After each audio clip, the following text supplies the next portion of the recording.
I'm Tori Januso, and straight ahead on WVU News, I'll tell you about a dangerous social media challenge that has gone viral and has fire officials and parents concerned. I'm Sydney Hartman. Up next on WVU News, I'll tell you how marijuana laws in Morgantown could be changing. 10,000 people a year die in drunk driving accidents. I'm Megan Scrano, and coming up next, I'll tell you how the WVU community is responding to losing one of their own. Our Emmy Award-winning WVU News starts now.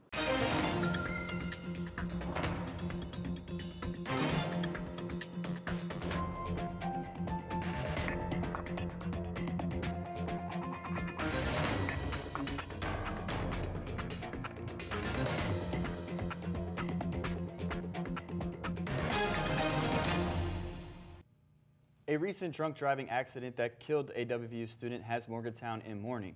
I'm Michael Rinker. And I'm Megan Scarano. A viral TikTok challenge is causing officials and parents to be concerned. These stories and more on WVU News, an Emmy Award-winning newscast produced by television journalism students right here at West Virginia University. Car crashes are the #1 cause of death for young people, and 1/3 of those are alcohol-related. And recently, West Virginia University lost one of their own in a drunk driving accident. I spoke to friends of the victim about the impact the death is having on those who knew her. Drunk driving crashes account for 28% of traffic accidents. Chloe Robertson was a senior at WVU and was going to graduate in May. That all changed when she was hit by a drunk driver. Her friends Megan Santman and Ryan Corcoran say they plan on honoring Chloe their senior year.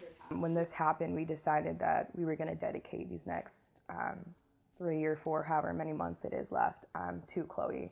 And we were going to, take her along with us wherever we went. Any plans that we had coming up with all of us, she would still be there. Morgantown Police Chief Ed Preston says many young people don't know how few drinks it takes to be legally drunk, and that mistake can be costly. It's usually around, someone pays $10,000 in general, monetary losses as a result of first offense DUI. Every day in the United States, 30 people die from drunk driving. That's one person every 50 minutes. So the next time you get behind the wheel, remember, there's no reason to drink and drive. If there were people I knew that were going to, I would, advise them against it because it's something that I've been passionate about. But after this, it kind of puts it even more into perspective because of just how tragic it is when you do lose someone to this sort of event. Chloe's friends want to urge everyone to never get behind the wheel after drinking. You're putting your life at danger, you're putting other people's lives at danger, and I feel like a lot of people who get behind the wheel after they drink, they don't deeply think about what could happen. And it's extremely sad since Chloe was in an Uber after drinking. She made the right decision. She did everything right that night, and because of someone else's decision, it took her away from everyone that she loved. Although her life was cut short, Chloe's legacy will live on. A vigil was recently held in Woodburn Circle to honor Chloe. The other WVU student faces a long road ahead of recovery, but is expected to return to school and finish her degree in upcoming semesters. While driving intoxicated can cost up to $10,000, it may also cost you $1,000 for a possession charge of marijuana and possibly up to 6 months behind bars. That's right, Michael. 26 out of the 50 states in America have passed some form of legislation to decriminalize certain marijuana possession offenses.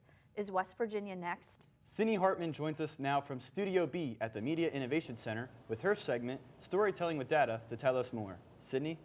Thanks, Michael. Megan. On Tuesday, February 18th, the Morgantown City Council will vote on an ordinance which, if passed, could reduce a first offense marijuana possession punishment to a $15 fine with 0 jail time. In 2016 in West Virginia, the total number of all drug arrests were just over 6,000. Almost half of those arrests were for marijuana-related charges. Out of the 2,900 marijuana arrests, over 87% of those were for possession alone. Morgantown City Council member Ron Delaney plans to vote in favor of this ordinance. The hope is that it will make a difference. I think if that lower penalty is applied to anyone, then that's probably an improvement. I think the important thing is we want to make sure that folks understand what the law is and understand just because they're in Morgantown, that doesn't necessarily mean that they're going to get this reduced penalty. Morgantown resident Theodore Webb spoke to the City Council last week to express his support for the ordinance. It's important for our local communities to do everything in our power to responsibly end cannabis prohibition. In 2018, 92% of all marijuana arrests were for possession alone. Even if this ordinance is passed, punishment for marijuana possession is still up to the police officers. 47 of the 50 states allow for some form of medical marijuana, including West Virginia. And in 11 states, marijuana is legal for recreational use. But it's important to point out that even in states where pot is legal, there are still laws about how much you're allowed to buy, carry on you, or keep in your house. I'll keep you posted on this latest ordinance and the outcome. Back to you at the Waterfront Studio. Thanks for that report, Sydney. There are currently no laws governing what can be posted on social media, and that can have deadly consequences. That's right, Megan. 8 out of 10 teenagers are on social media, and those numbers are continuing to rise. With social media being an open platform for users to post freely, it's no surprise that a dangerous viral challenge is taking the web by storm. Our own Tori Januso joins us at Social Square to tell us more about this viral challenge. Tori? Thanks, Michael. Megan, that's correct. This risky viral challenge was started on TikTok, and now teenagers around the world are taking part in the challenge's popularity. I spoke with students to see why this challenge is worth the risk. TikTok is making headlines around the nation for the latest trend that is being referred to as the TikTok Outlet Challenge. The challenge consists of people plugging charging blocks into the wall, then sticking a penny in between the outlet and the charging block. This causes the potential for sparks, a short circuit, and even a fire. All my friends were doing it, so I thought it'd be worth trying. Just seeing a lot of people doing them, it made me want to participate. 2 teens from Massachusetts tried this challenge in their high school and ended up being charged with attempted arson.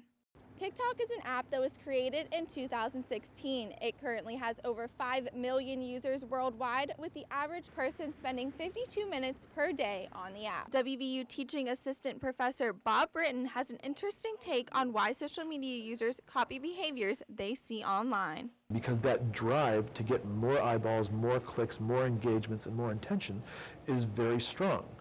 Sometimes that's for a good cause. We want that attention to draw people to an important story or an underserved group, and sometimes it's because we want people to see us so we can make more money off our ad partnerships. As social media continues to grow, so does the willingness to try new challenges. Officials warn parents that not only can this penny challenge cause a fire, it can also cause a painful shock and even burn injuries. TikTok currently has 5 million active users worldwide and was one of the most downloaded apps on Apple's App Store last year. Thanks, Tori, for that report. There's another challenge that's happening right here on campus that's having a positive impact on the environment. WVU campus reporter Ethan Collins has more. Recyclemania 2020 started on February 2nd, which is a competition among 3,000 schools across North America. Stephanie Toothman with the Office of Sustainability talks about why West Virginia is involved. We wanted to participate in a national competition, and it was a really great opportunity for us to benchmark our results and to actually compare our results with other institutions across the nation. The goal this year for Recyclemania 2020 is 250,000 pounds, which is equivalent to 125 tons. And participation is easy. All you have to do is take your recycled materials like this and put them in the recycling bin. But not all of Recyclemania is about recycling itself. Gabriella Ambrusico, the social media handler of Recyclemania, talks about the activities they will be doing throughout the event. We're also having a Caught Green Handed by Maddie sketch that's happening every week. where she will actually catch people in the act of recycling, and she will award them with a little sticker, a little recycled pencil. So this is something that we're going to promote every week on our social media, and she'll also help us promote the events and other things that we're doing to try and get people involved in recycling on campus. You can follow everything that's going on in Recycle Mania on Facebook, Twitter, and Instagram at Let's Conserve WVU. Ethan Collins, WVU News, Morgantown. Thanks, Ethan. Glad to see that WVU students are making a difference. The Recycling Challenge runs until March 29th, and there are over 3,000 colleges competing in Recycle Mania. That's right, Michael. Well, coming up after the break, sports anchor Hayden Keener joins us in the studio. Hayden asked Morgantown residents about a proposed change in the NBA. I'm Hayden Keener, and coming up next on WVU News, I'll tell you how the recent passing of NBA legend Kobe Bryant is making an impact right here in Morgantown. When we started our journey, we had no idea where it would lead us. Until we found a place where experiences became a way of life, and connections became unbreakable bonds. For us, it's a second home, and wherever we roam, it will always be a part of us. The place we became Mountaineers.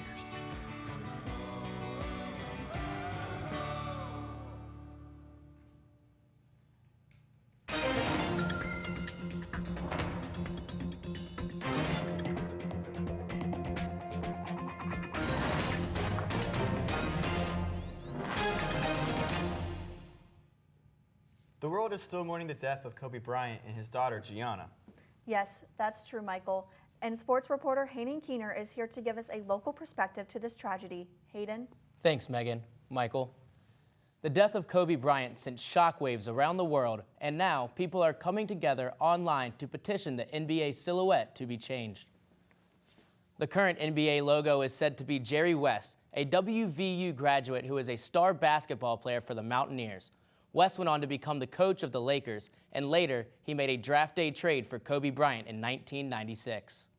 In the wake of the recent tragic death of NBA legend Kobe Bryant, the entire basketball community has come together to remember and honor Bryant for the impact he had on the sport. A petition to change the NBA logo from Jerry West to one that honors Kobe Bryant has sparked debate, especially among WVU fans. It's hard to say, but I think they should keep it, especially with him being the WVU grad and such a great person. We got the monument out front. I think they should keep it the same. Since losing the legend, sophomore Jordan McCabe listens to Kobe talk during warm-ups rather than listening to music. West Virginia guy, man. Jerry West did so much for the game, and he meant so much to a lot of people, and so did Kobe. I think you can make a case either way for sure. Kobe Bryant meant a lot to freshman Oscar Tshiebwe, who loved Bryant's big man post move and imitates it on the court. I'm 100% Jerry West fan, but I'm hoping they change it up to remembering Kobe for everything he done. Jerry West led the Mountaineers to the national championship game in 1959, but fell short by only 1 point. In his NBA career that lasted 14 seasons with the Los Angeles Lakers, West was selected as an All-Star every year. He then went on to become the general manager of the Lakers, where he made his biggest move in 1996, trading for 17-year-old Kobe Bryant. Although the petition has received millions of signatures, the NBA holds the sole choice and has not made any comments on the logo change. For legal and financial reasons, the NBA has never officially recognized the fact that Jerry West is the logo, but everyone claims it's him, including Jerry West himself and the creator of the logo, Alan Siegel. The online petition to change the NBA logo has more than 3 million signatures. Thanks, Hayden. Well, some great news for our WVU News team. Our special edition show from fall 2019 that brings awareness to mental health just won first place for Best College Newscast in America for the BEA Festival of Media Arts competition. And our very own web producer, Jensen Mills, produced that show. Congratulations. Well, that's it for this week's edition of WVU News. I'm Megan Scarano. And I'm Michael Rinker. You can visit us online on our website, where you can watch our shows on YouTube. And please follow us and our reporters on Twitter. Thanks for watching. We'll see you next time.